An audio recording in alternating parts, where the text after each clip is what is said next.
عشت فترة خايبة برشا بعد الحادث وفقدت الذاكرة. أكثر حاجة وجعتك زوز ممثلات صاحباتك برشا أي. كانوا ديما في دارك كي طلبهم الأمن بحكم آخر أرقام في تليفونك جاوا للمركز بداوا يصيحوا عليك وقالوا لك علاش قتلت الراجل يا مريم يا مجرم. عملوا لي فيلم مصري ما عادش نحب نقول عملوا اصحاب. الفيلم باش يمنعوا هما؟ ليه مش باش يعملوا؟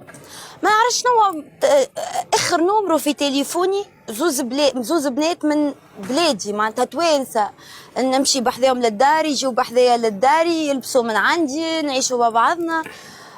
اخر تليفون عملته ما هزوش علي قبل الاكسيدون، كي فكوا تليفوني في المركز شافوا طلبوهم خاطر ما عندي حتى حد، ما نعرف حد مجهوله، جاو الا ما كلموهم اصحابنا المصريين، جاو دخلوا للاسم، يا لهوي قتلتي الراجل، قتلتي، حرام عليكي انت اللي قتلتي، وانا مش انا اللي نسوق، انا راكبه من تالي، انا متضرره. معناتها هما بالمصري عملوا لك كابوسه بالتونسي. ايوه قدام الراجل. انا راهو نعرف اسميهم اما ما نذكروش، ما نحبش نذكروا. حاجه اخرى، انت تقريبا ما عندكش صحاب توانسه في مصر. من الحاجات اللي خلاتك تتخذ القرار هذا انه جاك دور مهم مع حسن رداد في فيلم. ممثله تونسيه اللي انا نعرف اسمها مختانه مشيت للمخرج قالت له راهي خريجة سجون، راهي تستهلك في المخدرات وعندها السيدا.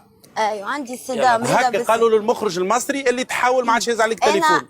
انا مضيت العقد نوفل مريقله، جاتني ستايليست، جات خذيت حوايجي، بديت نصور في الايامات الاولى مبرف انا وحسن رداد وكل شيء. من بعد قالوا لي مريم خذ فتره باش نعاودوا نكلموك، ما كلمونيش، نسمع في الفيلم قاعد يتصور وكل شيء، نطلب في المخرج ما يهزش عليا. جاتني فكره باش نطلبوا من نمره البواب نتاع داري، قلت له معك مريم بن ملاهم، قال لي بص انا حساعدك، قلت له ما تقفلش السكه انا عايزك ضروري، عايزه اتكلم معك في موضوع. قال لي بص انا الحاجه الوحيده اللي ممكن اعملها لك اني اساعدك في موضوع، اني ادخلك اكبر مستشفى في مصر انها تعالجك من مرض الايدز. هكا قال. قلت له ايه يعني الايدز؟ السيدا؟ قال لي ايه. قلت له انا نحب اعطيني فرصه، قلت له الخدمه ما عادش حاجتي بها، قلت له اعطيني فرصه اني باش نجيك. ومشيت له، قال لي انت جيت لمصر غيرت اسمك من مريم بن ملاهم، الطفله ممثله، مش ممثله بالنسبه لي انا، واحده تعرفوها تونس كامله، دخلت للحبس، تعاطت الكوكايين ودخلت هي وامها. هذا يلي حنكمل ما نقولش الاسم. قال لي انت فيها الاسم بن، عندهم كلمه بن كيما حنان كيما مصطفى مريم البن. قال لي انت شلتي مريم حطيتي تيت، خليتي بن وحطيت تيت. قلت له انا في باسبوري مريم بن ملاهم، المهنه ومش ممثله، ديكوراسيون، عامله ديكوراتريس. قلت له احنا في تونس ما نجموش نبدلوا اسامينا، حتى باش نبدلوا من مثلا من اسم حفصيه لمريم لازم قوانين واجراءات واوراق كبيره. قلت له حليت اليوتيوب، وريته دارنا، وريته بابا امي، وريته عائلتي، قلت له راهو ما عنديش الحكايه هذوما، راني عايشه في مصر في داري ملكي، ما نستحقش لحتى حد.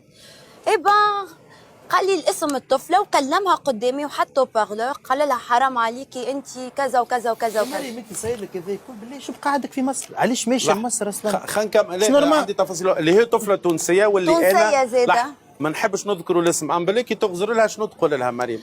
ميساج للطفله هذه. انا تكلمت، انا اللي حاجه اللي فيا اللي ما نخليش في قلبي، وتكلمت على الفيسبوك وهبطت ستاتيو باش نقول لها حسبي الله ونعم الوكيل فيك، انت لا جيت مذيعه ولا جيت ممثله ولا جيت حتى كومبارس، ودوسيتك عندي في مصر، قدرة ربي انا وراكي والزمن طويل. واضح وكها بالي باش تقول كلام مؤثر. لا ما نجمش نقول كلام مؤثر خاطر ما اثرتنيش، انا خديت حقي صحيح. الفيلم ما صورتوش وهي ولا انا ولا هي. الفيلم روحي ولا فيلم اخر؟ لا فيلم اخر. صورت فيه هي؟ ما صورتش فيه. لا هي ما صورت فيه، لا انت لا هي. ما اسلوبك في تدري يعمل لك اعداء.